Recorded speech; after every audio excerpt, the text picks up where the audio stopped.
Abdelkader Mera, que j'ai eu l'honneur de défendre, incarne l'honneur, monsieur, incarne aujourd'hui le mal absolu. Pourquoi l'honneur? C'est votre boulot. C'est pas mon boulot, quelque chose dans lequel on se drape. Pardonnez-moi, c'est pas qu'un boulot.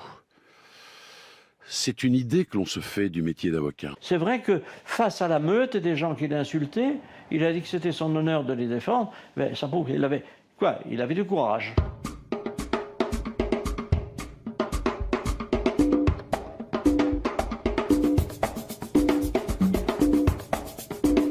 Tout individu a droit à une défense, quel qu'il soit. Du moment qu'il y a un crime, il y a un juge. Et s'il y a un juge, il y a un jugement. Nous ne sommes pas des complices. Nous défendons des hommes. Et nous défendons des hommes, et bien entendu des hommes qui ont accompli un acte de terrorisme.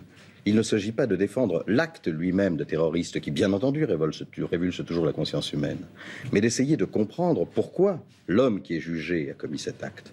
Et surtout, pour que, effectivement, ce qui a sous-tendu son acte soit expliqué. Je ne retire rien de ce que j'ai dit. On ne va pas chercher à convaincre l'opinion publique que les terroristes ont raison. Ou alors on est devenu un terroriste. On va chercher à convaincre l'opinion publique que le terroriste, c'est encore un homme.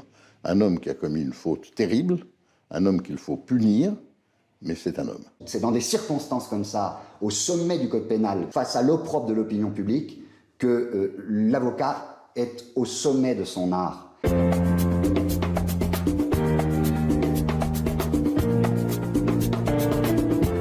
Quand vous commencez par défendre Maurice Papon à 29 ans, et pendant 10 ans, hein, jusqu'à sa mort, ça vous donne le goût du soufre. Et depuis, c'est vrai que j'aime plutôt l'odeur de la poudre, plutôt que celle des dossiers faciles.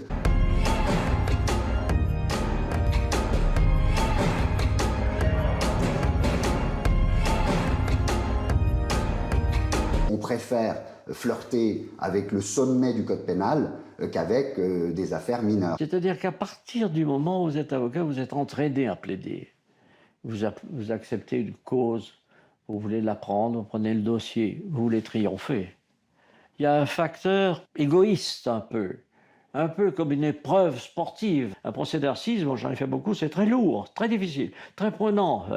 On rêve la nuit, on n'a pas son temps libre, son cerveau non plus, on se lève le matin pour travailler, on a toujours peur de mal faire. Vous êtes seul contre tous. Vous êtes seul aux côtés d'un homme seul, comme acculé à un mur, avec votre épée, à essayer de protéger celui qui vous a choisi pour le défendre. Donc évidemment que ce sont les procès les plus intéressants, les plus excitants. Ce sont des défis, en fait. Comment avez-vous vécu ce procès? Vous disiez que ça avait été un moment de grande violence. C'est le procès le plus difficile de ma carrière. Pourquoi? D'abord parce que j'ai été insulté, parce que on a menacé mes enfants. Il a été victime d'une grande violence qui est inadmissible. Ça m'est arrivé, j'ai même été l'objet de violences physiques. C'est nécessaire d'affronter effectivement cette violence. Pour continuer à exercer cette nécessaire défense de tous les hommes. C'est évidemment l'honneur suprême d'une démocratie. Certains diront sa faiblesse peut-être, que d'accorder aux ennemis de la démocratie et d'un État le droit d'être défendu. Notre République n'a jamais dit que la fraternité était limitée aux gens bien. Et quand un frère a fait quelque chose qui est inadmissible, on le punit. Mais on le punit comme un frère. On ne le punit pas comme un ennemi. À partir du moment où il est arrêté, il n'est plus un ennemi. À partir du moment où il est privé de liberté, où il est entre les mains de l'État, c'est pas un ennemi, c'est quelqu'un qu'on doit juger. Mais la morale, ça n'a rien à voir avec la justice. Je me permets de vous le faire remarquer au passage. Jacques Vergès, un jour, on lui a dit « Est-ce que vous plaideriez pour Hitler ?» Vous savez ce qu'il a répondu? Il a répondu « Oui, s'il reconnaît tous ses faits ». Cet épisode dont parle Roland Dumas, il est extrait de votre documentaire « L'avocat de la terreur ». Moi, j'aimerais savoir, Barbet Schroeder, avec le recul, quel souvenir vous gardez de Jacques Vergès? Oh, d'un homme brillantissime qui aurait pu être ministre sous De Gaulle très facilement et qui a choisi, au contraire, une fois qu'il a découvert sa vocation, d'être avocat. Et dans ce sens, je suis d'accord avec tout ce que disent les autres avocats. C'est vrai qu'un homme, une fois qu'il est mis en justice dans un système démocratique, a droit d'avoir un avocat. Il faut absolument qu'il ait un avocat, autrement c'est du lynchage. Il faut absolument reconnaître les faits, il faut absolument condamner dans les règles. Alors il y a une vérité que j'aimerais savoir, peut-être que vous la savez, parce que personne ne la sait sur Jacques Vergès. Où est-il passé? Répondez-moi juste oui ou non, je le sais. Oui, je sais, je peux vous le dire. Alors il était où? Évidemment, il était avec Wadi Haddad. Il était avec les Palestiniens les plus sanguinaires et les plus intelligents.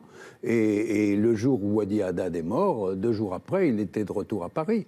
C'est dit dans le film, mais comme il était encore vivant, je ne pouvais pas insister. Je l'ai mal monté, mais c'est dit dans le film. Donc là, il a tout à fait sorti de son rôle d'avocat et il a été devenu carrément militant. Et donc c'est ça la complexité du personnage. Et le film, donc, c'est pas sur un avocat, c'est sur le terrorisme en général, la naissance du terrorisme aveugle en Algérie, qui après s'est développé. Et si on suit les pas de Carlos, on arrive carrément à du banditisme, puisqu'il menaçait pour de l'argent. Oui. Il y a 2 mots, Barbet Schroeder, qui résument vos travail, c'est complexité et vérité. Oui. La vérité est complexe, votre travail est complexe mais vrai. Merci d'avoir été avec nous. Merci beaucoup. Je rappelle que Le Vénérable W, c'est le film, le documentaire à voir si vous voulez comprendre ce qui se passe en Birmanie avec la communauté des Rohingyas, dont on a beaucoup parlé cette semaine grâce à la Love Army et à Jérôme Jarre et Omar Sy et DJ Snake. Merci beaucoup Barbet Schroeder, merci d'avoir été avec nous. Merci beaucoup Camille. Merci.